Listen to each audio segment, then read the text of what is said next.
والشرك جعلك ندا للإله ولم يشارك الله في تخليقنا أحد، تدعوه ترجوه تخشاه وتقصده لدفع شر ومنه الخير ترتفد، وعلمه بك مع سمع الدعاء وقدرة وسلطان غيب فيه تعتقد، مثل الأولى بدعاء الأموات قد هتفوا يرجون نجدتهم من بعد ما لحدوا، إلى أن قال وكم قبابا عليها زخرفت ولها أغلى النسيج كساء ليس يفتقد، فهم يلوذون في دفع الشرور بها كما لها في قضى الحاجات قد قصدوا.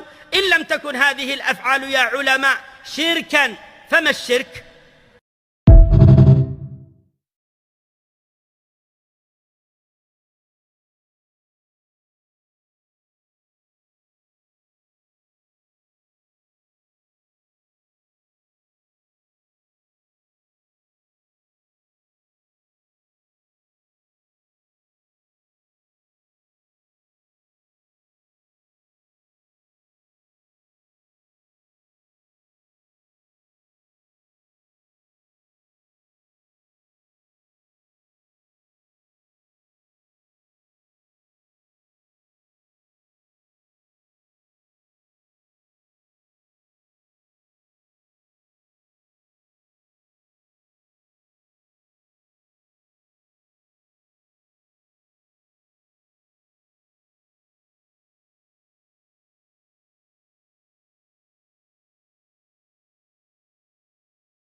Assalamu alaikum warahmatullahi wabarakatuh. Hope you're doing well.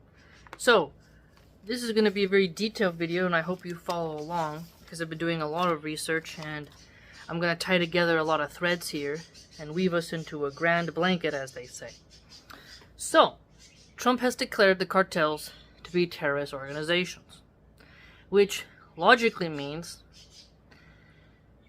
they are going to be Christian terrorist organizations. Now, American Christians will run away, lie, deceive, deflect, and pretend that the crimes of the cartels, no matter how Christian they are, don't represent Christianity, but when a lone wolf does something extremely horrific, all Muslims are to collectively blame, and all Islam must be banned because of the actions of some individuals.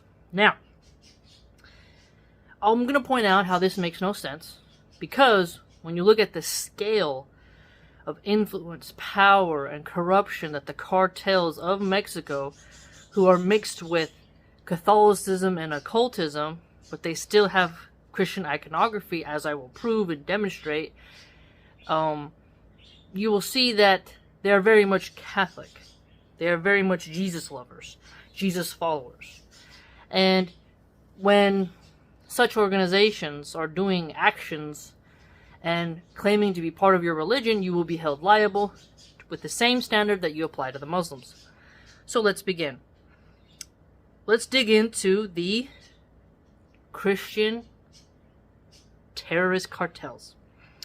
Okay.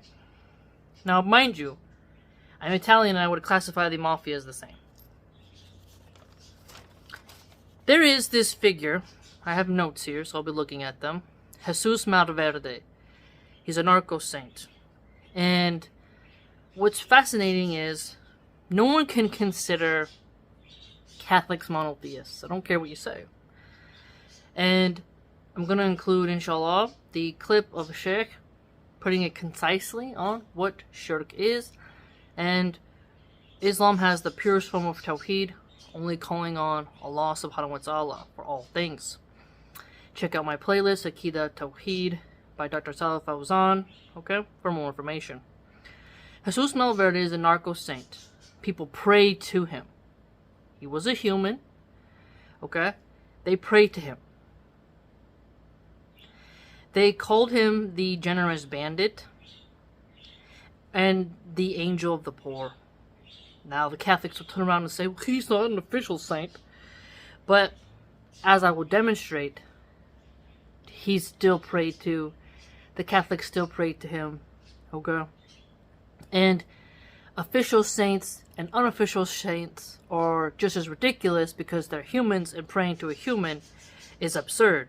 And praying to a dead human whose bones, rest in the mud is ridiculous. They cannot help you. No one can help you except Allah subhanahu wa ta'ala. Now, there's lots of shrines to him. There is also a Jesus Malverde chapel. They believe that this saint will protect them from harm and arrest. So he's literally a Christian saint that will help the drug lords evade justice. This is what they think. This is the Christian logic. There's also a mass for Jesus Malverde, and it's funny that his name is Jesus. Isn't that weird? So,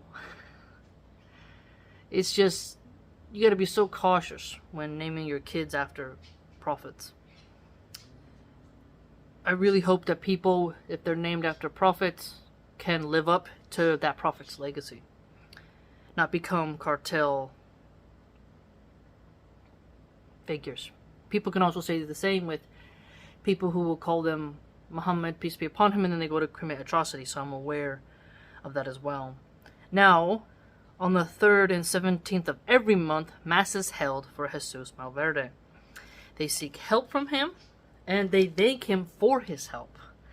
They literally think that this human can help them in their affairs. They ask him to pray for us and to listen to us. They think the dead can aid them against the will of God. And after Mass, they go to the idol and make requests, including miracles. So, think about how in Islam, Prophet Abraham, may Allah be pleased with him, he destroyed idols. Islam is not a faith that props up idols, prays to idols.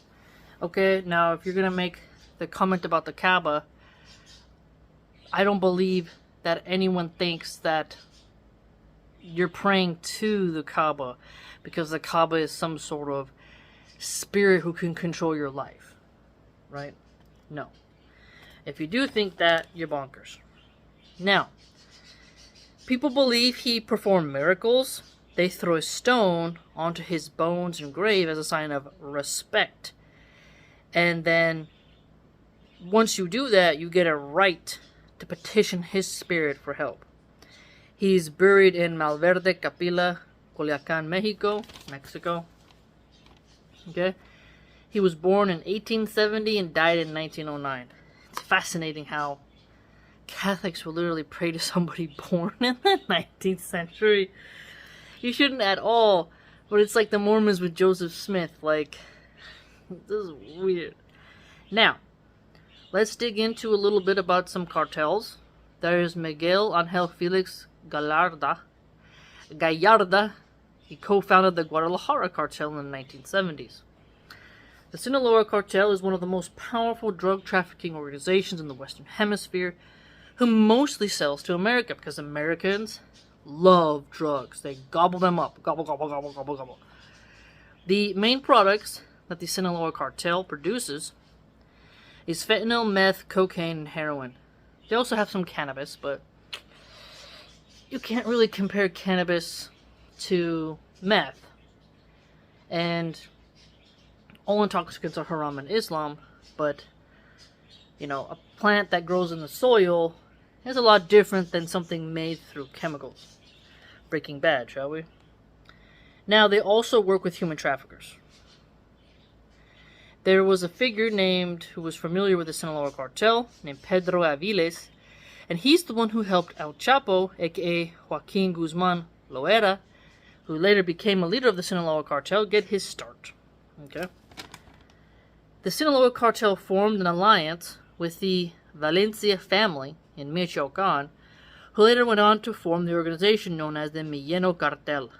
These cartels gained access to key Pacific ports to receive precursor chemicals from China so they could manufacture methamphetamines. Now, where am I going with this? I want to do more investigations on the cartels. Cartels sell products Americans love. Americans love nothing more than getting high. Our Hollywood, Leonardo DiCaprio, Wolf of Wall Street. You see the glorification of drugs. One of the most popular movies is Scarface, but he's Cuban. Al Pacino plays in there. Okay? The Godfather is classic of when the mafia decides to entering into the drug trade. All that. Boardwalk Empire with the booze trade and all that jazz.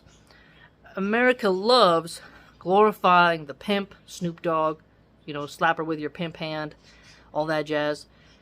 You'll notice that Americans can't keep families together. It causes lots of pain. They can't protect children from, let's just say, R-wording and SA. We have to use these words instead of saying the actual clear criminal term, alright?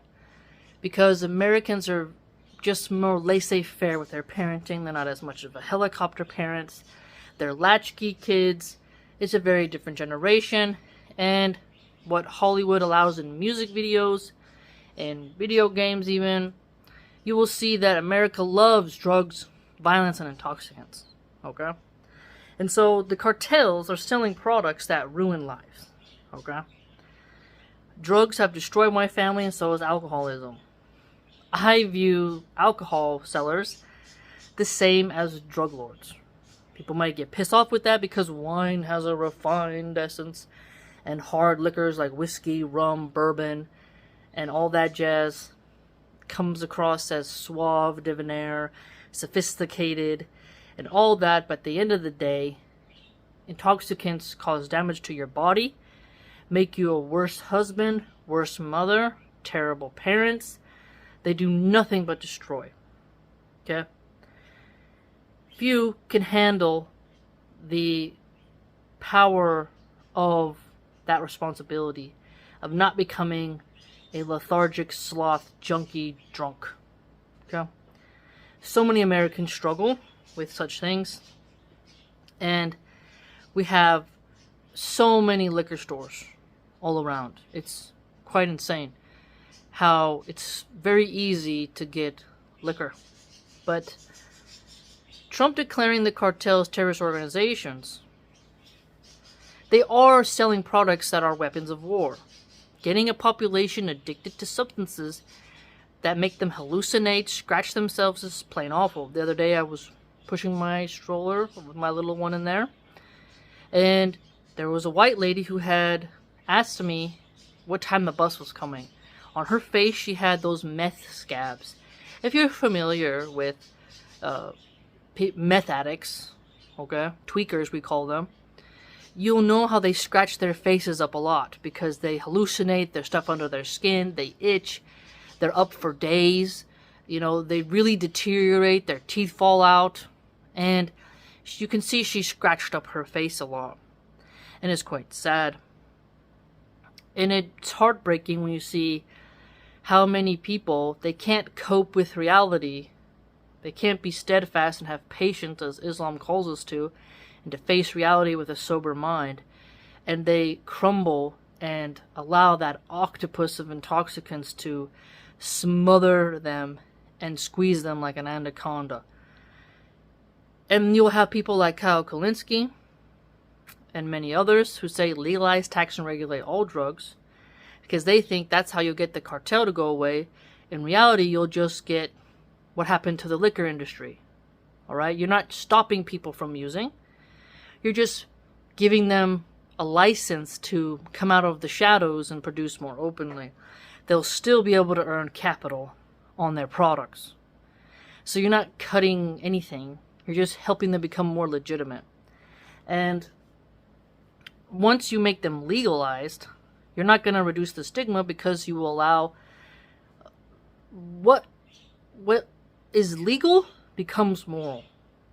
What is illegal becomes immoral because that's the basis of we won't allow X, Y, and Z because it hurts society. We will allow X, Y, and Z because it helps society. And so laws are meant to help the nation and prevent vice and malice. So if you legalize something, you legitimize it, you normalize it, you've endorsed it, and you have enabled it. Okay? The stamp of approval means just that. So, the cartels, they're not gonna go under. Did Budweiser, have they gone under? What about the vineyards? They're still expanding. What about vodka companies? They're doing just fine. The tequila companies, you name it. They're just out there slanging away. You're not going to make people stop using drugs by declaring everything illegal and allowing personal possession. Because the easy way around that is you would just have those individuals carry the substances in small quantities and just hire vast amounts of mules. Okay? So instead of having one car loaded with everything, you would sparse it out and keep it under the illegal amount, so the amount you're allowed to carry, and then you would have, a bunch of mules going here and there, just like little spiders going everywhere like cockroaches. The cartels will always find a way. They dig tunnels, they pay off people in the United States government, they assassinate people. They're gonna find a way to get their drugs to the customers. So Americans have made the Christian terrorist cartels by wanting those substances. And Christians have failed in governing America, and they have enabled Hollywood to fetishize and promote degeneracy.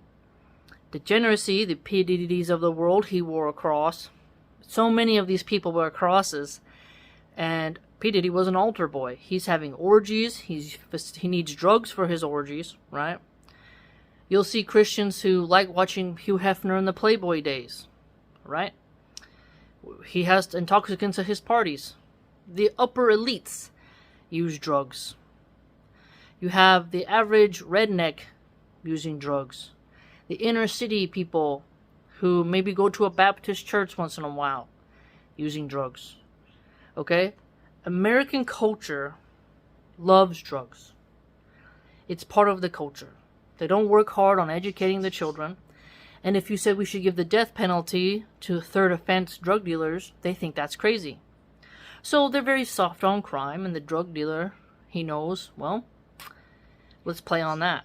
And a drug dealer, prison is boring. But they don't have to go to a labor camp to be forced to work and earn their daily bread and contribute money back to the system.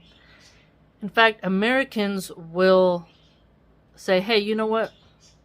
Sit in a cell, have homosexual sex, make Pruno, homemade wine.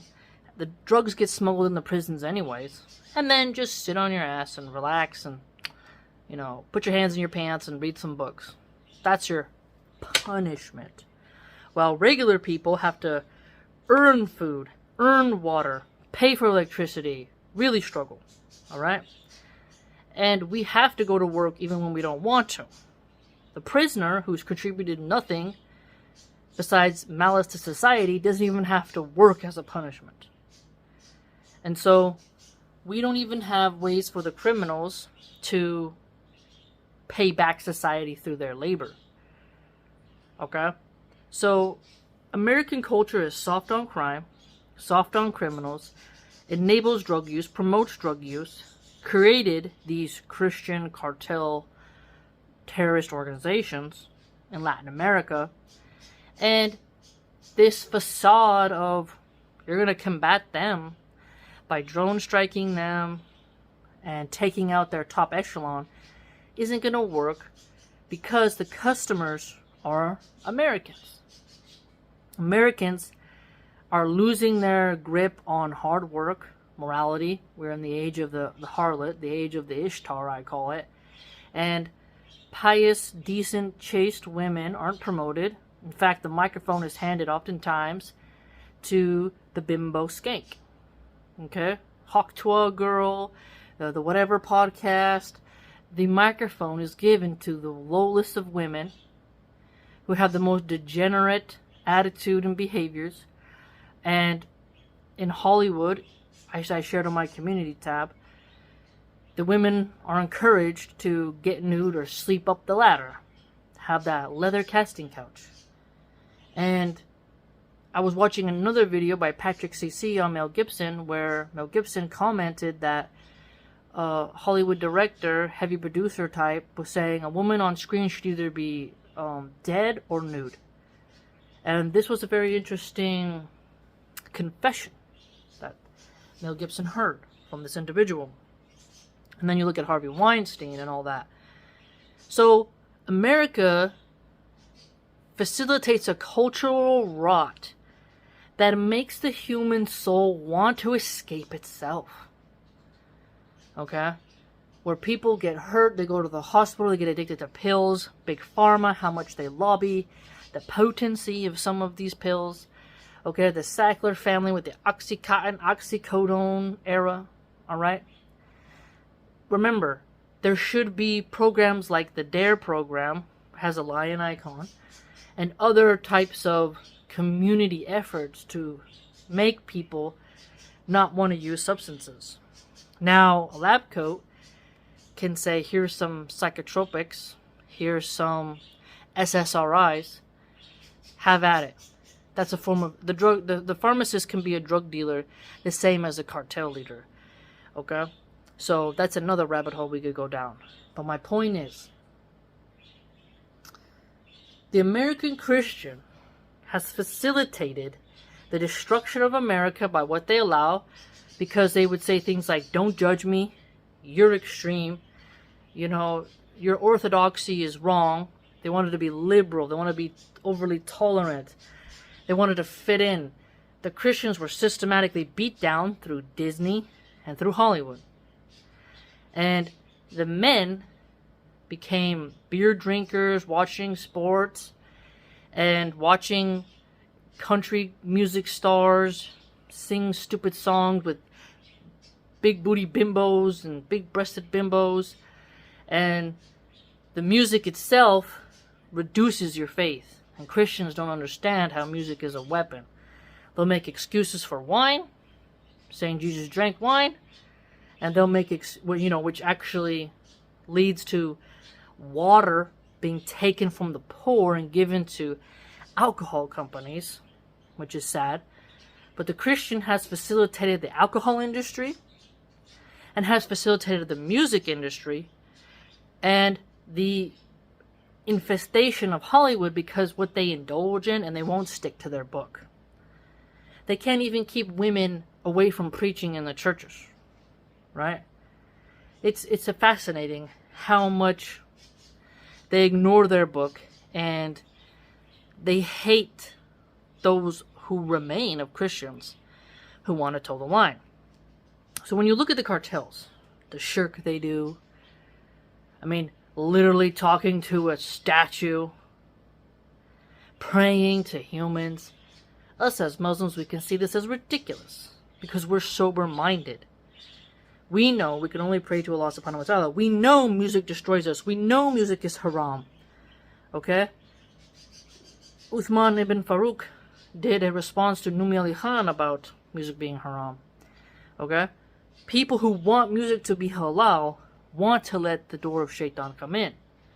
And they don't want to submit to the will of Allah.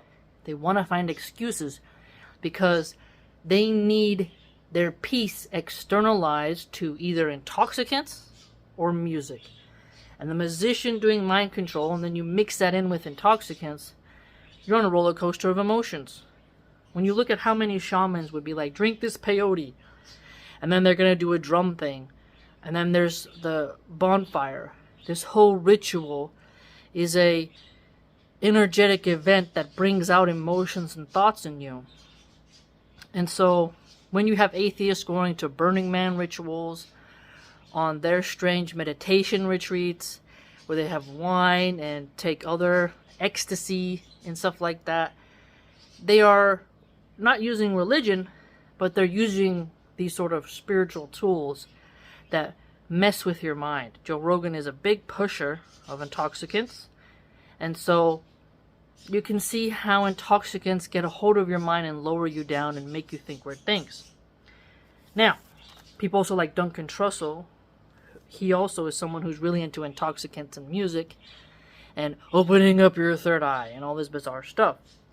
And if you look at what these cartels do with their occultism and Catholicism, their idolatry, their shirk, and then at the substances they produce and how they think it's justified for the sake of materialism and worldly gain, you can realize when Islam tells you, when our faith tells us that this world is temporary, we're a passing traveler, that the hereafter is the main goal, we are not as subjected to the grips of materialism.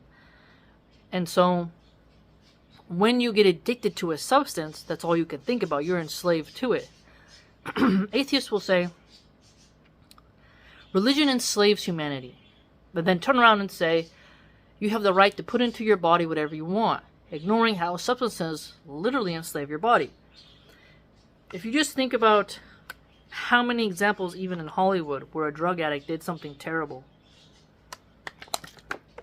to their children, to themselves, to an innocent person, people stealing catalytic converters on cars, women using drugs while pregnant, women becoming schizophrenic weirdos because of how much meth they smoked and then smothering their babies. If you look at the crime of what these people do while high, you'll begin to see how dangerous intoxicants are. A nation that has intoxicants can't have peace. So, the war on drugs is important, but it has to have that reach of censoring what rappers can promote, censoring what Hollywood can make. Liberals for far too long have allowed the Hollywood elites to create all types of oddness that doesn't have a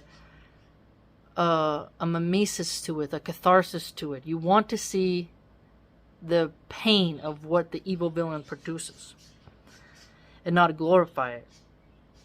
Because when you mix in a man who has father issues, a woman with mother issues, intoxicants, and bad music, you're gonna get some wickedness because it pulls out that wickedness from you and enshrines you in wickedness. And so, when the people scapegoat the immigrants as bringing drugs in, it's Americans who bring drugs in because they need it, they want it, they crave it. Okay? It's seen as cool. Stikes Exenhammer, for example, he's an ex-Satanist. He's on the MAGA train, but he's a liberal, which is quite odd. But he often pushes that you should put in your body whatever you want. He makes drugs seem like no big deal, even though he almost overdosed and died. Still, he feels that drugs shouldn't be stigmatized. The Amazing Atheist. He is really into intoxicants, struggles with maintaining his physical and mental health, but is ranting about religion. He doesn't see how his diet, lifestyle, pessimism, and intoxicants is what's killing him inside and out. So time and time again, you will see the atheists minimize the effects of drugs, which makes the American consumer want to buy drugs from Mexico, which helps the Mexican cartels become stronger. Colombian, Salvadorian, all that. But the narco saint Jesus Malverde, the fact he has a chapel and that he's related in his imagery with the Saint of Death, which I've seen in California, and I really don't feel comfortable about that saint. I once lived in an apartment with a bunch of roommates, and a couple of them were, after I saw that statue, were into that. They had a huge, 3-foot statue of the Saint of Death on the kitchen counter. And I was upset and said, you need to remove that. And the lady who owned the apartment wanted to kick me out because I had argued with her son who put that statue. And then later I ended up moving out. So I'm very familiar with the plague of that Catholic cartel mindset. Okay? I'm very familiar with it. And a lot of these people don't see the contradiction in the cartel shirk saints and how they destroy society and how they terrorize the people, how drugs ruin things, only ruin things. But people are desperate for money and they just try to enable it. And this Jesus Malverde was said to kind of rob and give to the poor, sort of Robin Hood figure. There's different accounts on how he died, that he was hanged. Others say he unalived himself. Others say he never existed. But he's from the 19th century. He died in the 19th century, so it's not hard to prove his birth certificate in place of birth. So understand that when the Christians are saying, the white nationalist Christians are saying do mass deportations of all illegals because they bring in crime, but then they make fun of Muslims for not using intoxicants, for making the women be modest for the sake of Allah, and for covering their sexual allure, for not listening to music. And they're not connecting the dots that Islam helps to reform people to a better path. Yes, there's Muslims who smoke weed and they fail. But the fact is that our religious dogma tells us not to do those things, and we are to correct each other when we're sliding into that sin. Christians say, don't judge me, who are you to judge? This enables shaitan, this helps fitna spread, this helps destroy nations, because you can't assess something as good or bad if you cannot judge. And the court system in America is literally filled with judges. You have to discern. You cannot discern if you do not judge. You have to. It's the survival. You have to judge. And sometimes people are going to tell you you're screwing up. You messed up. Fix your life. Not every truth must be coated in sugar. Sometimes, yes, you must know the tough truth, the cold truth, the bitter truth. And toughen up, buttercup, and have a thick skin so that you can be told. Your tone, sometimes you can be soft. But just like if your kid is running out in the street and they're about to get hit by a car, you don't say, honey, please get out of the way of the car. You say, get out of the way of the car. So too, you must be tense with people who are falling into sin and are happy to do it. So, I don't want problems with Mexico. The warmongering of America is intense. War with Iran, war with China, war with Russia, funding Israel's war, funding Ukraine's war. Then drone striking, they want to drone strike and do tactical procedures. In Mexico, which is a huge trading partner, oh, let's buy Greenland, let's get the Panama Canal. It's very tense. Very tense. Okay? And think about how embedded the cartels are in the Mexican culture. The Muslims, we are the ones, through our religion, our religious edicts, can help people to get sober. I've shared many hadiths that talk about even if you have the prickling of a thorn, your sins will be expiated. You will be recompensed for your sins if you repent. Okay? And when you suffer, it's an expiation of sins. And you will face trials in life. Islam helps you to be more patient, more stoic, more ready to accept fails. Islam helps you not to feel entitled, not to feel arrogant, like the world owes you something. No. There are hadiths that talk about you're only awarded, essentially, I'm paraphrasing, bread, water, a roof, and something to cover your private parts. The prophets, peace be upon them all, struggled in some way. Few of them were rich.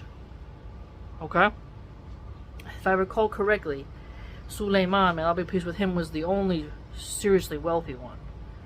And all of them, from what I have the knowledge of, participated in shepherding, which today people look down upon. They look down upon animal husbandry. Alright? So understand, it's all connected. It's this big woven thing of modern American Western values have made a culture so rotten, so putrid, so sick, so fallen, that the people, they reach out and like, give me drugs, I must escape my brain, I hate my existence. And they're just making their veins pulsate and be infected with substances that erode their brains to where they are just sick, angry, nihilistic, hateful, resentful, envious, wicked. Understand this. And then, what do they don't have the mirror, the black mirror, to hold it up to themselves and say, we caused our own problems. We threw away religion, let the secular atheists rule. Now look what's happened to us. We permitted everything, and now look what we have. Okay? No. They just say the cartels, it's all their fault. It's all their fault. Which is so much easier. It's so much easier to blame the manufacturer than the consumer, when it is both. Okay? Someone can hold out.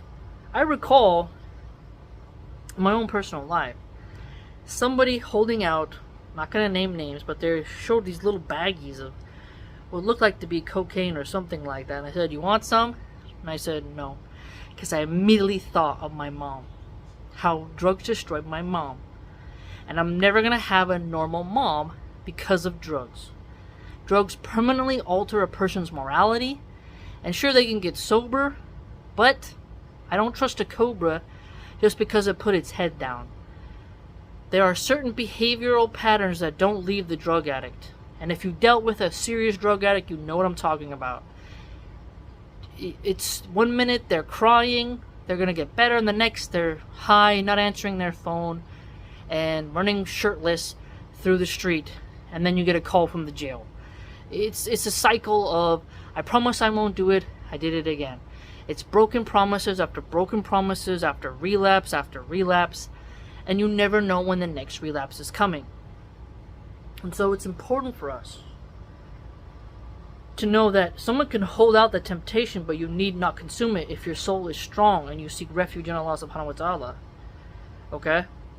And women, I've seen these interviews where they're like, I want a drug dealer, I want this, give me someone up, give me a bad boy. And you're thinking these women are so retarded, and they have the ability to vote. Okay? They have the ability to vote. And they say they want to have drug dealer husbands. Then these same women will get with these loser guys and say, ain't no good men out here, all men are pig, all men are this. And then continue the cycle of dysfunction. You can break the cycle of dysfunction by staying sober. They talk about gateway drugs. Some people meme this. But how many times have people started drinking beer? They take a shot. Gotta go harder. Gotta smoke some weed. Gotta go harder. Snort coke. Gotta go harder. They always want to go deeper. And then that they want to explore.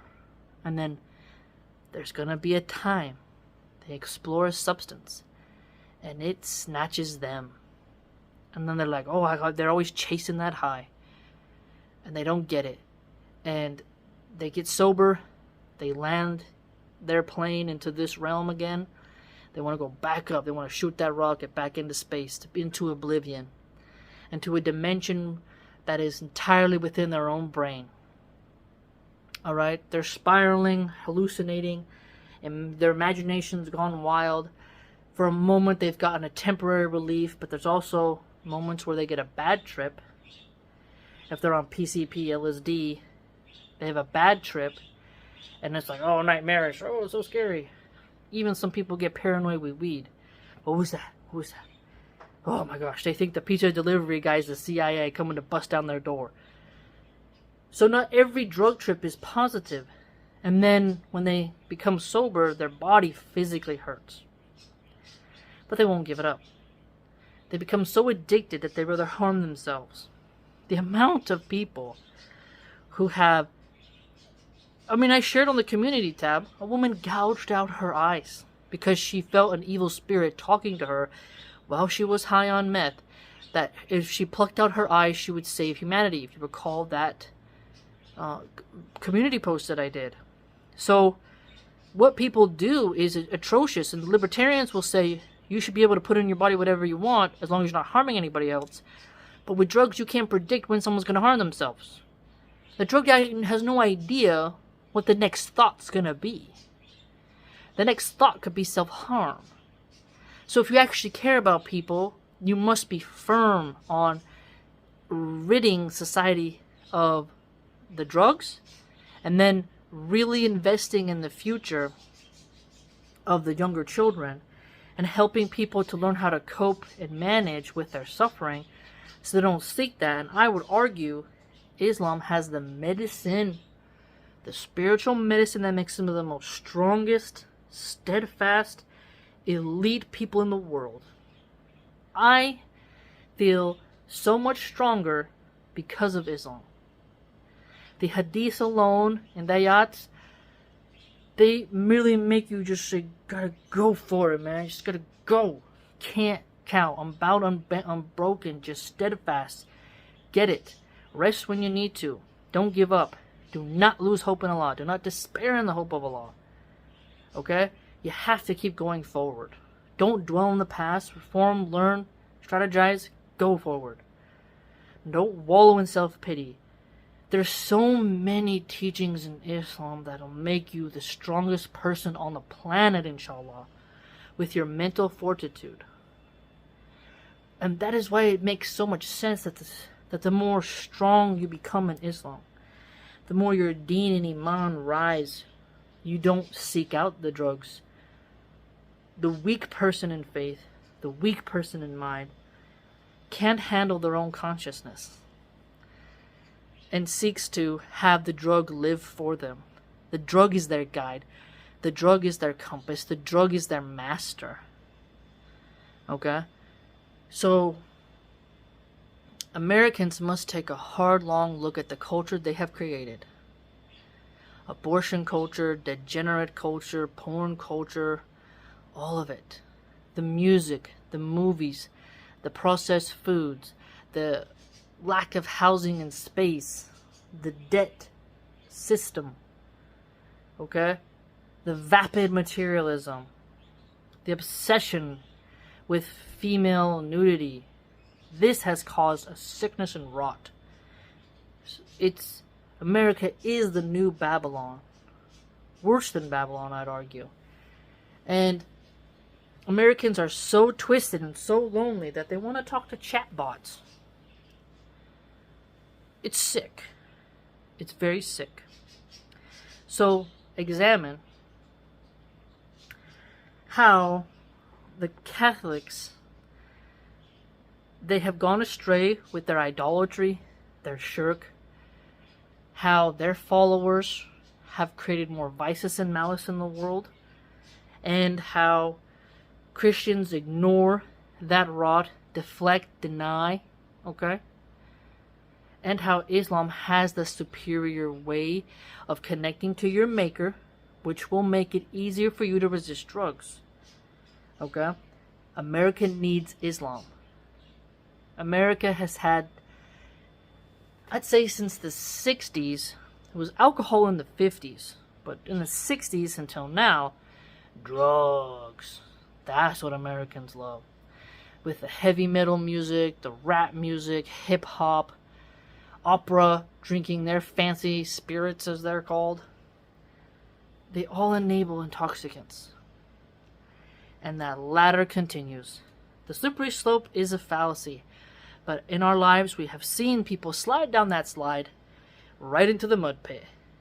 Identifying patterns is not automatically a fallacy, even if someone ends up not becoming part of that pattern, even though the trajectory showed they were on that path. Okay? So, get sober. If you want to stick it to the cartels, don't buy their products. Don't listen to music that makes you want to use drugs. Convert to Islam, study the deen, pray, follow the rules, and your enslavement will be to Allah subhanahu wa ta'ala alone, and no longer, inshallah, will the drugs rule you. Because if you're a drug user, the drug dealer, the narco, he's your pimp. And you shouldn't live like that. You should have more honor and more self-respect. And stop thinking people who use drugs are cool. Stop trusting people who use drugs. Stop hanging out with people who use drugs. Stop going to bars. Stop going to concerts. Don't date someone who likes to drink and use drugs. It's simple. Make the choice, make the change, be a better parent, be a better citizen, be a better human. Islam has the way. Islam has the way. Let me know what you think. Please like, comment, and subscribe. Join the blog, supports the channel. I support everyone who is there because they support me. And I appreciate all of you. Let me know what you think. Let me know what you think.